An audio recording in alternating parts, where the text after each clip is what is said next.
My name is Benson. I'm the Customer Success Champion for Georgia with Amerimed EMS, and I serve as the bridge between our valued customers and our dedicated team. Throughout my tenure at Amerimed, the company has entrusted with me just an incredible amount of trust. I try to repay that with any role and responsibility that they have a need to be filled. I'm more than happy to fill that role. It puts me in a position of a lot of leadership roles. I found myself as a division manager many times, and in my current role, I find myself leading and guiding our general managers, division managers, and shift commanders to overcome the obstacles that some of our facilities face and how we can assist in overcoming those obstacles. Through so many times at Amerimed, I found myself with people on what very well could have been their worst day. One time stands out in particular.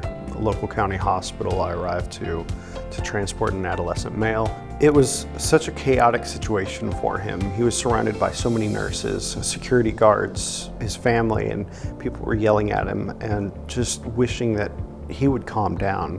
When we arrived on scene and entered the facility, it was very apparent which room we were going to, as there were security and nurses outside. There was security, nurses, and techs inside the room, the patient's family member. And it was a very small room, and there were way too many people crowded in there. I could see that the patient was in distress. He was very overwhelmed. I felt so much for him and saw what he was going through. I luckily had built a very good rapport with that facility over the years I had been transporting out of that facility. And I asked all the nurses and security to step out of the room, and I sat down with the patient after they finally cleared out and just talked to him. And it turns out I was right, luckily. That's what he needed. That's what he wanted. He just wanted to be heard. He wanted to have a voice. In the end, he ended up just walking out with me and getting on the stretcher, and we initiated transport without incident. I hold on to that memory.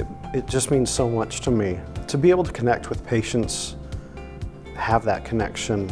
I realized through that interaction that we have the need to have the customer's voice. In that instance, it was the patient, and now in my current role, that voice is needed to be had by the facilities and our corporate relationships. They need to have a voice so that we can assist them in overcoming obstacles that they face. Throughout my frequent contacts with customers, in gathering the voices and hearing those and bringing those back to Amerimed creates a collective insight that allows us to ensure a seamless continuity of care. Whether it's tackling challenges or celebrating success, we are consistently present for our customers. Their feedback is our compass, guiding us towards meeting their needs effectively. We take pride in being the advocate for our customers, ensuring that their voices are not just heard, but truly understood and acted upon. At Amerimed, we're not just healthcare providers. We're a family dedicated to your well-being.